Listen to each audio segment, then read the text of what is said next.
नाज़रीन, इस वक्त की आलमी सतह पर जो सबसे बड़ी खबर है, सुप्रीम लीडर का जो बंकर है, उनकी जो रिहाइश का है, उसको निशाना बनाया गया है और वो वहां पर मौजूद नहीं थे। लेकिन आप इससे यूं अंदाजा लगा सकते हैं कि मामलात को किस तरफ धकेला जा रहा है। जो पहली आलमी जंग है वो सिर्फ एक असैसिनेशन से शुरू हुई थी और इस वक्त जो दुनिया के अंदर ऑलरेडी जंगें चल रही हैं, अफ्रीका, यूक्रेन, मिडिल ईस्ट, और उसके अंदर ये असैसिनेशन ये कितनी बड़ी तबाही ला सकती है इसका अंदाजा भी नहीं किया जा सकता। यानी ये पॉइंट ऑफ नो रिटर्न है। अगर इसकी तरफ ये जा रहे हैं तो पहला हमला जब वो किया गया है, लेकिन सुप्रीम लीडर जब वहां पर मौजूद नहीं थे। रशिया की जानब से हंगामी सतह के ऊपर अमेरिका से राब्ता हुआ है और रशिया की तरफ से हंगामी सतह के ऊपर इजराइल से भी राब्ता हुआ है और इसी दरमियान कतर, टर्की और ईरान के दरमियान जब वो हंगामी सतह पर राब्ते हुए। इससे पहले यूएई और प्यूटन के दरमियान भी, यूएई के प्रेसिडेंट और प्यूटन के दरमियान भी राब्ता हुआ है। दरअसल ये लास्ट एफर्ट्स हैं, पॉइंट ऑफ नो रिटर्न से जाने से पहले लास्ट एफर्ट्स हैं। और दरमियान में खबर यह भी आ रही है कि ओमान डेलीगेशन रवाना हुआ है ईरान का, और उसके बारे में क्या तफसीलात है वो भी आपके सामने रखेंगे। और जो पाकिस्तान के आर्मी चीफ हैं उनकी मुलाकात जो है वो ट्रंप के साथ इस वक्त हो रही है और यह मुलाकात बड़ी इंपॉर्टेंट है और इसमें ईरान के हवाले से बात होने जा रही है। अब देखें, अमेरिका ने जितनी भी जंगें इस रीजन के अंदर लड़ी हैं उसमें पाकिस्तान शामिल रहा है। यानी दो बड़ी जंगें हुई हैं और एक सोवियत यूनियन के खिलाफ थी और एक खुद अमेरिका ने अफगानिस्तान के अंदर लड़ी। तो दोनों के अंदर अमेरिका के साथ जब पाकिस्तान था, अब अमेरिका ने जंग छड़ी है ईरान के खिलाफ, तो अमेरिका सेम इस वक्त मुतालबा रखता है पाकिस्तान से। तो ये बड़ी क्रूशल मुलाकात जब वो यहां पर होने जा रही है, इसके बारे में भी हम बात करेंगे। और स्ट्रेट ऑफ हुर्मुज़ पर हालात जब वो कशीदा से कशीदा हो रहे हैं और यमन जो है वो हमला करने की तैयारी इस वक्त कर रहा है और जो शिपिंग कंपनीज हैं उन्होंने जो रेट्स हैं वो इस कदर बढ़ा दिए हैं कि दुनिया की इकोनॉमी इससे डिस्ट्रॉय होने जा रही हैं। अभी ये सिर्फ आगाज है, 60% सिर्फ 6 दिनों के अंदर जो शिपिंग रेट्स हैं उनमें इजाफा हो गया 60%। इसका क्या मतलब हुआ? इसका मतलब यह हुआ कि जो किराया बढ़ा है तो जो प्रोडक्ट्स हैं उनकी कीमतें वैसे ही बढ़ जाएंगी। एक तो ऑयल की प्राइसेस बढ़ रही हैं, उससे जो भी किसी इंडस्ट्री के अंदर कोई प्रोडक्ट तैयार हो रही है तो वो महंगी हो रही है। अब उस प्रोडक्ट को एक्सपोर्ट इंपोर्ट करने के लिए किराया भी ज्यादा लग रहा है, ठीक है। तो उससे क्या होने जा रहा है कि महंगाई का एक तूफान आने वाला है और सस्टेन नहीं कर सकती। यानी ये अब इतनी ज्यादा इन्फ्लेशन होगी कि सस्टेन नहीं किया जा सकेगा। तो ये वाली सूरत हाल है। अब इसमें इंपॉर्टेंट बात क्या है कि अगर ईरान की जंग नहीं हुई तो उसमें एक बड़ा फैक्टर जो है वो रीजनल वॉर थी कि पूरे रीजन के अंदर जंग छिड़ जाएगी। फिर बहुत बड़ा फैक्टर स्ट्रेट ऑफ हुर्मुज़ था कि ये बंद हो जाएगा तो ग्लोबल इकोनॉमी हिट हो जाएगी। तो इस वक्त ना स्ट्रेट ऑफ हुर्मुज़ अभी बंद हुआ है, ना अभी तक रीजनल वॉर छिड़ी है, ना अभी तक ग्लोबल इकोनॉमी उस तरह से हिट हुई है। और कैलकुलेशन ये थी, नेतन्याहू ने ये बात ट्रंप को कही कि हम ईरान को ऐसा लिपेटेंगे 1-2 दिन के अंदर कि इसकी तरफ मामला जाएगा ही नहीं, क्योंकि ये तो सबकी तबाही है ना, ये यूरोप की भी तबाही है, ये पूरी दुनिया की तबाही है। ये तो एक आलमी जंग का सा मामला है ना कि पूरी दुनिया के ऊपर इसके इंपैक्ट होंगे। तो ये कहा गया कि हम इसकी तरफ यानी ईरान को बस लिपेट लेंगे। और जो उनका पहले दिन का हमला था उससे आप अंदाजा भी लगा सकते हैं, आर्मी चीफ को शहीद करना, उनके टॉप 20 कमांडर को IRGC और उनका एरोस्पेस और army chief 20 intelligence chief 20 commander को शहीद करना और फिर 10 घंटे मुसलसल बमबारी करना, उसका मतलब यही था कि ईरान बिल्कुल पैरालाइज हो जाए। तो ईरान तो पैरालाइज नहीं हुआ। तो अब हम 6 दिनों के बाद इस ब्रिंक के ऊपर आकर खड़े हो गए कि हम इस रीजनल वॉर की तरफ जा रहे हैं, इकोनॉमी हिट होने जा रही है और स्ट्रेट ऑफ हुर्मुज़ बंद होने जा रहा है। तो उससे पहले यानी ये वो ऐसे फैक्टर हैं कि जो कि सीज़ फायर के लिए क्या कारामद साबित हो सकते हैं। ट्रंप के होते हुए इन तमाम चीजों की अहमियत कोई नहीं है, क्योंकि ट्रंप के फैसले किसी सेंस या लॉजिक या इन चीजों के ऊपर नहीं है। ट्रंप बस ट्रंप है, उसको मैड किंग का खिताब खुद अमेरिकन ने दे दिया है। लेकिन अंदरूनी मज़ामत और ये सारे फैक्टर क्या ये कामयाब हो सकते हैं या नहीं हो सकते? अगर नहीं होंगे तो फिर ये तीनों चीजें होने जा रही हैं। अब नज़रीन, बात यह है कि ईरान के बहुत हमले इसराइल पर हो रहे हैं और इसराइल खौफनाक बमबारी ईरान के ऊपर कर रहा है और तेहरान को इस वक्त शदीद बमबारी वहां पर की जा रही है। तो इस सब के बावजूद ईरान तो हमले जारी रखे हुए है और मैंने आपको बताया कि इस जंग का फैसला इस बात के ऊपर होगा कि कौन कितना नुकसान बर्दाश्त कर सकता है। तो ईरान की जो पावर है नुकसान बर्दाश्त करने की, वो इजराइल से कहीं ज्यादा है। तो इस वक्त इजराइल का इंफ्रास्ट्रक्चर बहुत बुरे तरीके से तबाह हो रहा है, बहुत बुरे तरीके से। उनके हाइफा पोर्ट तबाह हो गई, उनके इंटेलिजेंस हेडक्वार्टर तबाह हो गए, तल अवीव के अंदर बहुत तबाही आ रही, खंडर के ढेर बन रहे हैं, इजरायली रेफ्यूजीज बन रहे हैं और रबल के अंदर उनको जो है वो सारे मामलात पेश आ रहे हैं, जो मलबे के ढेर से अब उनको निकाला जा रहा है जो पहले उन्होंने कभी फेस नहीं किया। तो ये जंग गजा की जंग नहीं है कि जो 20 महीने चलती रहेगी, ये अगले 3-4 दिन के अंदर फैसला होना है, क्योंकि इजराइल सस्टेन नहीं कर सकता। यानी या तो इसको सीज़ फायर की तरफ जाना है या फिर अमेरिका ने आना है, ठीक है ना। इसराइल सस्टेन नहीं कर सकता है। तो इसलिए एक तो अमेरिका का खतरा यह है कि वो किसी भी लम्हे हमला हो सकता है, आज रात हो सकता है, सुबह हो सकता है, परसों हो सकता है। लेकिन मैं आपको बता रहा हूं कि ये जो तीनों चीजें हैं, रीजनल वॉर, स्ट्रेट ऑफ हॉर्मज़, एक फुल स्केल जंग, ठीक है ना, पॉइंट ऑफ नो रिटर्न, ये ज्यादा दूर नहीं है। ये आपके सामने 5-7 दिनों के अंदर मैक्सिमम फैसला आ जाएगा, क्योंकि इजराइल इसको सस्टेन नहीं कर सकता। एक तो ये बात है कि इजराइल के अंदर तबाही जो है वो बहुत ज्यादा आ रही है। तो ये कोई ऐसा नहीं है कि 20 महीने जंग चलेगी उसके बाद पता चलेगा, ये 2-4 दिनों का मामला है। अच्छा, दूसरी बात यह है कि इजराइल जैसे लगता है कि आलमी जंग छेड़ने की कोई कसर नहीं छोड़ रहा है। इस वक्त जब सुप्रीम लीडर के जो बंकर है उसको निशाना बनाया गया है।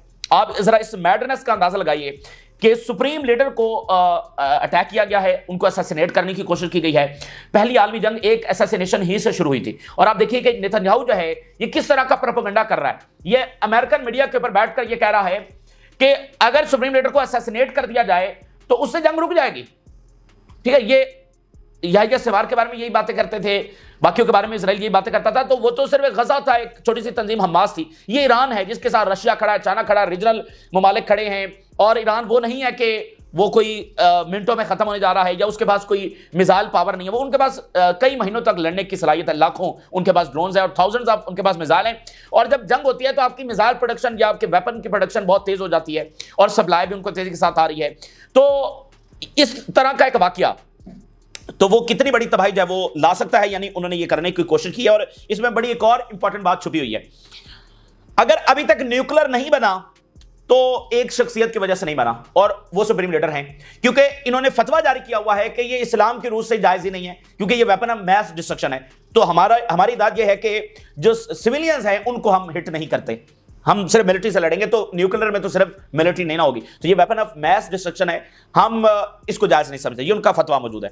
तो अब नोट करें कि ये किस तरह मामला को ले जाया जा रहा है, और अगर सीजफायर ना हुआ तो ये किस तरह मजीद आगे जाने जा रहे हैं।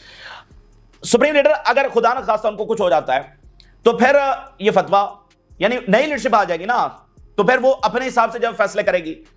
इससे पहले जो इजराइल ने जो असैसिनेशंस की हैं, और खासकर जो सुप्रीम लीडर के एडवाइजर हैं उनको शहीद किया गया, उसकी क्या वजह थी? वो शख्सियत जो शामिल रहे जिन्होंने सारी डिप्लोमेसी की, सऊदी अरेबिया के साथ ताल्लुकात को बेहतर करने में, जो चाइना के जरिए दोस्ती हुई, उसमें जो सुप्रीम लीडर के एडवाइजर हैं जो शहीद हो गए हैं, बुनियादी किरदार उनका था। यानी पहले लेवल के ऊपर जो मीटिंग हुई, इधर सऊदी अरेबिया के वजीर ममलकत थे और इधर से अली शमखानी जो शहीद हो गए हैं, तो वो डिप्लोमेसी के हवाले से उनका बड़ा किरदार था, ताल्लुकात को बेहतर करने का, डिप्लोमेसी और पीस, इस हवाले से उनका बड़ा किरदार, उनको शहीद किया गया। तो अब ये सुप्रीम लीडर को यानी कि शहीद करने की कोशिश कर रहे हैं जिनका फतवा मौजूद है। तो ये मामला बिल्कुल आउट कंट्रोल हो सकते हैं और ये आलमी जंग की तरफ जा सकते हैं और सब मुल्कों की जो सिक्योरिटी है वो तबाह हो सकती है। तो एक तो ये बात होगी, सुप्रीम लीडर वहां पर मौजूद नहीं थे। और ये भी खबर सामने आ रही है कि सुप्रीम लीडर जो है वो जंग का इख्तियार जो है वो IRGC को मुंतकिल करने के ऊपर भी गौर कर रहे हैं कि अगर उनको असैसिनेट कर दिया जाता है तो फिर IRGC के पास ये क़यादत होगी कि वो जंग को जो है वो जारी रखें। ये भी बात जो है वहां से सामने आ रही है। तो भरपूर तैयारी है। और सुप्रीम लीडर ने यह भी कहा है कि हर रैंक के लिए पीछे 10-10 कमांडर जो है वो तैयार रहें। और अमेरिका को उन्होंने बिल्कुल वाज़ेह मैसेज दिया। अभी उनका स्टेटमेंट आया है, उन्होंने कहा कि अमेरिका की इन्वॉल्वमेंट का मतलब बिल्कुल वाज़ेह है कि इजराइल हमारे सामने टिक नहीं सकता है। तो इजराइल अगर नहीं टिक सकता तो इसलिए अमेरिका आ रहा है। तो ये असल में इजराइल की कमजोरी की अलामत है। हम तो नहीं कह रहे हैं कि इजराइल के खिलाफ चाइना हमारी मदद को आ जाए या रशिया आ जाए। अभी तक ये खबर है कि ईरान की जानिब से ऑफिशियली रशिया को कोई ऐसी मदद की बात नहीं की गई है। एक स्ट्रेटेजिक पार्टनरशिप है, वो एक असलहा, ये वो चीजें होती हैं, लेकिन एक अल्टीमेट सतह के ऊपर ऑफिशियली कोई ईरान की जानिब से अभी नहीं कहा गया। तो ईरान काफी है, वो इजराइल के साथ लड़ रहा है। तो असल में उधर से इजराइल कह रहा है कि अमेरिका है, तो फिर इजराइल क्या है? अगर अमेरिका ही से लड़ना है तो ये असल में उनकी शिकस्त और कमजोरी की अलामत है, जो 6 दिनों में बिल्कुल वाज़ेह हो चुकी है। अच्छा, अब नाज़रीन हम इस वक्त इस दहाने के ऊपर खड़े हैं जो रशिया की अभी स्टेटमेंट जारी हुई है। ये बिल्कुल रशिया ने, जरा देखिए, वी आर मिलीमीटर्स अवे। कितना? Millimetres away. मिलीमीटर जब वो कितना होता है? From disaster and they are targeting Iran nuclear infrastructure daily. ये रशिया की स्टेटमेंट जारी हुई है। रशिया ने कहा है कि उनका राब्ता हुआ है इजराइल के साथ और उनका राब्ता हुआ है अमेरिका के साथ, और साथ उन्होंने ये वाली स्टेटमेंट जारी की है कि हम सिर्फ मिलीमीटर अवे हैं एक बड़े डिजास्टर से। यानी एक एफर्ट्स हो रही है, एक सिग्नल भेजा जा रहा है। अब रशिया ने अमेरिका के साथ राब्ता किया है, हालांकि उन्होंने जो डायरेक्ट निगोशिएशंस थे अमेरिका के साथ वो कैंसिल कर दिए, लेकिन अब उनका अमेरिका के साथ राब्ता हुआ है और इसराइल के साथ रशिया का राब्ता हुआ है। और साथ उन्होंने ये स्टेटमेंट जारी किया कि हम, तो यहां से एक मैसेज कन्वे किया जा रहा है, एक एफर्ट अभी भी की जा रही है कि ये मामला पॉइंट ऑफ नो रिटर्न की तरफ ना जाए। और पॉइंट ऑफ नो रिटर्न क्या होगा? अमेरिका हमला कर दीजिए, पॉइंट ऑफ नो रिटर्न होगा। इसराइल की जानब से खुदा ना खास्ता को वेपन ऑफ मैस डिस्ट्रक्शन इस्तेमाल कर दिया जाए, ये पॉइंट ऑफ नो रिटर्न होगा, ठीक है ना। तो ये 2-4 दिनों के अंदर, वैसे तो हर घंटा या इतना सेंसिटिव है कि कुछ भी हो सकता है। अब जैसे सुप्रीम लीडर के बंकर के ऊपर अटैक किया गया है, अगर वहां पर मौजूद होते तो फिर क्या होता? तो इसलिए वो क्वेश्चन भी की जा रही है, लेकिन होप बहुत कम है कि मामला जब वो किसी सीजफायर की तरफ जाएगा। तो रशिया राब्ते में है और सिग्नल भेज रहा है कि हम ईरान के साथ खड़े हैं, हम इसको बढ़ाना नहीं चाहते, लेकिन अगर इधर से जंग जारी रही तो फिर हम ईरान के साथ खड़े हैं, ये सारे जान लें। अच्छा, इसके साथ एक बड़ी इंपॉर्टेंट बात यह है कि जो पाकिस्तान के आर्मी चीफ हैं वो अमेरिका के दौरे के ऊपर हैं और ट्रंप ने अचानक उनको बुला लिया है। ट्रंप ने, मतलब ट्रंप की शख्सियत आपको पता है कि वो तो बरतानवी वज़ीर-ए-आज़म हो और कनाडा का वज़ीर-ए-आज़म हो, और मैक्रोन, कल मैक्रोन के बारे में ट्रंप कह रहा था ये तो बड़ा शोखा है, ये कल ट्रंप ने मैक्रोन के बारे में, और वो G7 में भी मुलाकात हुई है, फ्रांस, और फ्रांस की कॉलोनी रहा है अमेरिका, मतलब तो वो तो उनको किसी खाते में नहीं डालता, और कितना वो स्ट्रेट फॉरवर्ड है आप सब उसके बारे में जानते हैं। तो ट्रंप का पाकिस्तान के आर्मी चीफ को अचानक से बुला लेना, और आर्मी चीफ को बुलाया, कोई वज़ीर-ए-आज़म को नहीं बुलाया, यानी कि आर्मी चीफ तो उनको बुलाया है। तो इसमें जो असल बात है कि ईरान के हवाले से पाकिस्तान को कहा जा रहा है कि वो ईरान के खिलाफ जो है वो अमेरिका का साथ दें, इसराइल का साथ दें। अब पाकिस्तान के लिए बड़ी मुश्किल सूरत हाल है, क्योंकि अफगानिस्तान का मामला कुछ और था, आज मामला कुछ और है, पाकिस्तान के अपने हालात और दुनिया के हालात। और पाकिस्तान के मामला चूंकि चीन के साथ हैं, इतने ज्यादा आ गया, और देखिए ये जंग तो चीन के खिलाफ है असल में, तो पाकिस्तान अमेरिका के साथ कैसे जा सकता है? तो पाकिस्तान एक ऐसी पोजीशन में है कि वो ना हाँ कर सकता है ना कर सकता है। अगर हाँ करता है तो फिर अंदरूनी तौर पर इसको कभी कबूल नहीं किया जाएगा, पाकिस्तान के अंदर इसको कभी कबूल नहीं किया जा सकता, और चाइना भी नाराज हो जाएगा, ठीक है ना। और अगर ना करता है तो फिर अमेरिका पाकिस्तान के खिलाफ इकदाम क्या उठाएगा? तो इसलिए बड़ी मुश्किल सूरत हाल है, और देखना है कि पाकिस्तान की जो क़यादत है वो इस वक्त क्या फैसला करती है। लेकिन आप जानते हैं कि पाकिस्तान का किरदार कितना अहम होता रहा है। अफगानिस्तान की दोनों जंगों के अंदर पाकिस्तान का किरदार फैसला कुन रहा। सोवियत यूनियन के खिलाफ अगर अमेरिका को फतह मिली तो अगर पाकिस्तान के बगैर वो नहीं मिल सकती थी, ये बात बिल्कुल वाज़ेह है। यूक्रेन में भी तो लड़ रहे हैं, पूरा यूरोप इस वक्त यूक्रेन में खड़ा हुआ है, और अमेरिका शिकस्त नहीं दे सके। और यहां क्या हुआ अफगानिस्तान के अंदर? तो पाकिस्तान का किरदार जो बड़ा इंपॉर्टेंट रहा है, और यहां भी बड़ा इंपॉर्टेंट किरदार है। और पाकिस्तान के हवाले से यह है कि वो न्यूट्रल नहीं रह सकता, यह बात तो है, उसको किसी ना किसी के साथ देना, या वो ईरान के साथ जाएगा या अमेरिका के साथ जाएगा। अमेरिका के साथ पॉसिबल नहीं है, ठीक है ना, बिल्कुल पॉसिबल नहीं है, और उसकी वजह अंदरूनी सेंटिमेंट है और एक स्ट्रेटजिक एरर भी है। पाकिस्तान के इस वक्त ईरान को छोड़कर, चाइना को छोड़कर, मतलब वो तो इजराइल लड़ रहा है, तो उधर कैसे जा सकेगा जिसको वो मानता ही नहीं है, और वैसे भी एक स्ट्रेटजिक एरर है। तो ये एक तो मुलाकात है कि यानी अमेरिका हर हद तक जा रहा है ईरान को हराने के लिए, और मुख्तलिफ मुल्कों के साथ इस तरह से बात कर रहा है। अच्छा, इसी के साथ इंपॉर्टेंट खबर यह है कि अमेरिका ने इजराइल से अपने नेशनल्स को इवैक्यूएट करना शुरू कर दिया, वेरी इंपॉर्टेंट, इजराइल से। और इसके साथ साथ बरतानिया ने भी इजराइल से अपने नेशनल्स को इवैक्यूएट करना शुरू कर दिया, और साथ मिडिल ईस्ट से भी। बरतानिया के जो जंगी तारे हैं वो भी यहां पर शिफ्ट हो रहे हैं, बहुत सारे हो चुके हैं, मजीद यहां पर शिफ्ट हो रहे हैं। तो बरतानिया ने अपने नेशनल्स को, तो ये खतरा ज्यादा है। अच्छा, इसके साथ एक बड़ा वाकया हुआ है, और वाकया ये हुआ कि जो IAEA के चीफ हैं उन्होंने ये बयान जारी कर दिया है कि ईरान न्यूक्लियर नहीं बना रहा था और ना बना रहा है। इससे पहले कल जो अमेरिकन इंटेलिजेंस है उनकी रिपोर्ट सामने आई, ट्रंप के और इजरायली दावों के बरअक्स CIA ने यह कहा कि ईरान तो न्यूक्लियर बना ही नहीं रहा। तो अमेरिका के अंदर पोजीशन बड़ी अजीब सी हो गई ट्रंप की, और इसी के बाद फिर मीडिया भी और कांग्रेस भी और मागा वाले भी कि आप इतना बड़ा झूठ बोल रहे हैं, मतलब CIA कह रही कि नहीं बना रहा। अच्छा, उसके ऊपर अब ये इतनी बड़ी बात है कि IAEA के चीफ ने भी कह दिया है, IAEA चीफ रिबफ Trump says no evidence Iran has nuclear weapons. Very very important, दो चीजें बड़ी इंपॉर्टेंट है। एक ये जो नैरेटिव है जो ट्रंप को इस वक्त सपोर्ट नहीं कर रहा, इसराइल को सपोर्ट नहीं कर रहा आलमी सतह के ऊपर। वेपन ऑफ मैस डिस्ट्रक्शन तो बाद में हुआ ना, कि जब इराक तबाह हो गया तो फिर दुनिया ने पूछा भाई दिखाएं कहां पर वेपन ऑफ मैस डिस्ट्रक्शन है। तो ये तो उनका चौथे दिन ही बयानिया दुनिया के सामने आ गया कि ये झूठ बोल रहे हैं। ये बात बहुत मायने रखती है।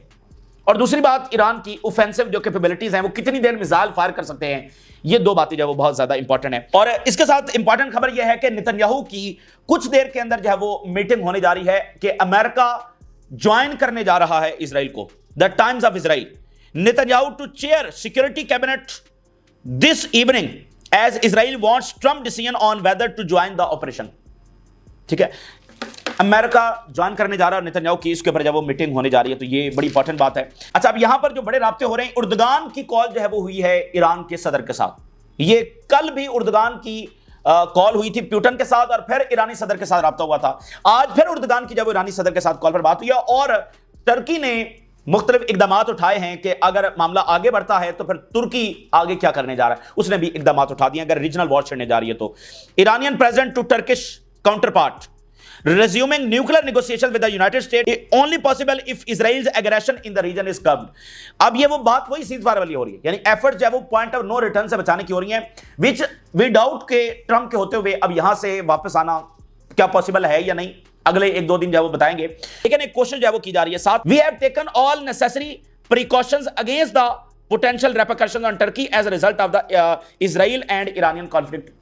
साथ साथ मुल्क भरपूर तैयारी भी कर रहे हैं कि अगर ये जंग नहीं रुकती और रीजनल वॉर के अंदर कन्वर्ट हो जाती है, जो अगले 24-48 घंटों के अंदर हो जाएगी, जो ही अमेरिका अटैक करेगा उस वक्त हो जाएगी, तो फिर क्या करना है, क्योंकि बहुत सारे मुल्क, जॉर्डन है वो ड्रैग हो जाएगा, इराक है, साथ सीरिया है, साथ हिजबुल्ला है, और इजिप्ट भी इसी तरह की तैयारी जो वो कर रहा है।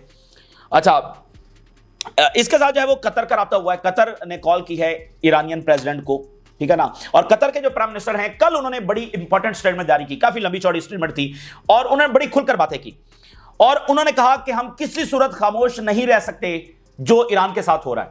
उन्होंने यह भी लिखा, उन्होंने कहा कि हमारे ईरान के साथ इख्तलाफात हैं, और वो इख्तलाफात अपनी जगह पर, लेकिन इसका मतलब यह नहीं कि ईरान के ऊपर इतना बड़ा हमला हो जाए और हम खामोश बैठे रहें। उन्होंने यह भी कहा कि हम इसमें न्यूट्रल भी नहीं रह सकते, हमें खड़ा होना है, इसको रोकना है। और उन्होंने कहा कि कोई इस गफलत में ना रहे कि यह ईरान का मामला है, ये बिल्कुल गल्फ का मामला है, हमारी सिक्योरिटी का मामला है। अगर ईरान के अंदर डिस्टेबलाइजेशन होती है तो फिर हमारे यहां पर भी सिक्योरिटी बड़ा मुश्किल हो जाएगी। तो ये बात है वो उन्होंने वहां पर की है। अब देखिए ना, सामने गल्फ है, वहां से तेल गुजरता है और 26% ऑयल गुजरता है। तो जैसे यमन है, वो कितना अरसा अमेरिका से लड़ सका है, ठीक है ना, लड़ता रहा है ना, और रेड सी के अंदर उन्होंने मुहासरा किए रखा। तो इसका मतलब ईरान तो फिर कम से कम यमन जितना तो इस रास्ते को रोक के रख सकता है ना। तो क्या ये दुनिया अफोर्ड कर सकती है, क्या ये गल्फ इतना अफोर्ड कर सकता है? और यूरोप की स्टेटमेंट देखिए, 3 जो यूरोपियन पावर है, बर्तानिया, जर्मनी और फ्रांस, इनकी स्टेटमेंट जारी हुई है। Concern about escalating tensions in middle east and call for restraint. अच्छा, अब ये खबर ये है कि ओमान डेलीगेशन रवाना हुआ ईरान का, ये मुख्तलिफ सोर्सेज से अभी खबर सामने आ रही है। 3 पैसेंजर त्यारे वो फ्लाई किए हैं ईरान से और ओमान पहुंचे हैं। तो ये इन सारी एफर्ट, यानी रशिया का राब्ता हुआ है इसराइल से और अमेरिका से, और रशिया का राब्ता पूरे रीजन के साथ हो रहा है, और रशिया का राब्ता चाइना के साथ हुआ है, और रीजन का आपस में राब्ता हो रहा है। तो उस पॉइंट ऑफ नो रिटर्न जो शायद चंद घंटे दूर है या 24-48 घंटे दूर है, उससे ये एक मुज़ाकरात की इस वक्त खबर आ रही है। लेकिन ये जैसे पहले मुज़ाकरात हुए हैं, ये उस तरह का एक फजूल एक्टिविटी भी हो सकती है, और सिर्फ अमेरिका ये शो करवाने के लिए कि हम आखिरी हद तक ईरान के साथ मुज़ाकरात की कोशिश करते रहे हैं, ये भी इस तरह का भी एक, यानी मिसाल के तौर पर अगर ट्रंप जेडी वैंस को भेजता है तो कितनी हाइप बनेगी कि देखो जेडी वैंस आ रहे हैं, और मीडिया पर चलेगा कि अमेरिका मुज़ाकरात करने जा रहा है, और कल को वो कहें कि ईरान जो है वो सीरियस नहीं है मुज़ाकरात में, और उसके बाद हमला कर दे, तो कहेंगे देखो मैंने तो आखिर तक जब चांस दिया। तो ये इस तरह का भी मामला जो है वो हो सकता है। लेकिन जो भी है, अब उनकी मक्कारी है, उनकी चालाकी है, ईरान साथ लड़ भी रहा है, लेकिन ईरान पहले दिन से डिप्लोमेसी की बात कर रहा था, आज भी वो कह रहा है कि अगर इजराइल हमले रोक दे, क्योंकि ईरान ने हिसाब पूरा कर दिया है। आज अगर जंग रुकती है तो भी ईरान की फतह हुई है, सबको पता चल गया कि ईरान ने क्या किया है, इजराइल के अंदर क्या तबाही मचाई है। ये तो सबको पता था कि इजराइल तबाही मचा सकता है, लेकिन ईरान ने दिखाना था कि क्या वो तबाही मचा सकता है, तो उन्होंने इनका जो वो अकल ठिकाने लगा दिया। तो आज जंग रुक जाए तो ईरान इसमें फाते है, तो इसलिए ये एक हो रहा है। इसको हम देखते हैं कि इसका नतीजा जो क्या निकलता है। लेकिन यूरोप के अंदर जो जर्मनी है उसकी पोजीशन बड़ी अजीब सी है। मैं आखिर में जर्मनी के जो स्टेटमेंट्स है आपके सामने रखता हूं। जर्मनी ये कह रहा है, German chancellor, we made it clear to the Iran that it is too late to come to the negotiation table. We made it clear to Iran that it is not too late to come to the negotiating table. और साथ Germany के chancellor ने यह कहा, यह बड़ी important बात है, आखिरी हेडलाइन, उन्होंने कहा कि Israel is doing dirty work for us. यानी उन्होंने कहा कि इजराइल जो जेनोसाइड कर रहा है, इजराइल को जो हम इतना बुरा भला कर रहे हैं, वो ये जो डर्टी वर्क है ये हमारे लिए कर रहा है। तो इजराइल का भी हमेशा बयानिया यही रहा है कि मैं जो भी कर रहा हूं मैं तो यूरोप को बचा रहा हूं। तो ये बड़ी इंपॉर्टेंट बात है और बड़ी खतरनाक बात है कि यूरोप अभी भी इसको इस अंदाज के अंदर देख रहा है, और लोग इस अंदाज के अंदर नहीं देख रहे, लेकिन गवर्नमेंट जो है वो इस अंदाज के, खासकर ये जो जर्मन चांसलर हैं, ये काफी पिछले 2-3 दिनों से ऐसे बयान दे रहे हैं जो बहुत ज्यादा खतरनाक हैं। यमन जो है वो हमले की तैयारी पूरी कर चुका है और शिपिंग कंपनी जो है वो बहुत ज्यादा इस वक्त डरी हुई हैं। फिर और शिपिंग कंपनी जो है वाजे कह रही हैं कि अगर ये जंग आगे बढ़ती है तो हम यहां से नहीं गुजरने वाली हैं। तो ये पूरी दुनिया मुतासर होगी। यही शिपिंग कंपनीज हैं जो हर जगह पर सामान लेकर आ रही हैं और जा रही हैं, तो किराए बढ़ेंगे, इन्फ्लेशन होगी, ऑयल की प्राइसेस वैसे बढ़ रही हैं, तो ये वर्ल्ड इकोनॉमी इससे हिट होने जा रही है। जिसमें प्लान ये था कि ईरान को ऐसा लिपेटेंगे कि इस तरह मामला जाएगा ही नहीं। तो अगर इस तरफ जा रहा है और यूरोप भी मुतासर होगा और गल्फ भी और सारे, तो बहरहाल ये एक मैडनेस है जो की गई है। लेकिन क्या कह सकते हैं, यही तो आलमी जंग है, फिर यही तो आलमी जंग है, यही तो वर्ल्ड ऑर्डर की लड़ाई है और ये बस तबाही के अलावा कुछ भी नहीं है। तो ये ताज़ा तरीन सूरत हाल जो आपके साथ शेयर किया, आपने राज लगा करें। इजाज़त दीजिए, अल्लाह हाफिज़।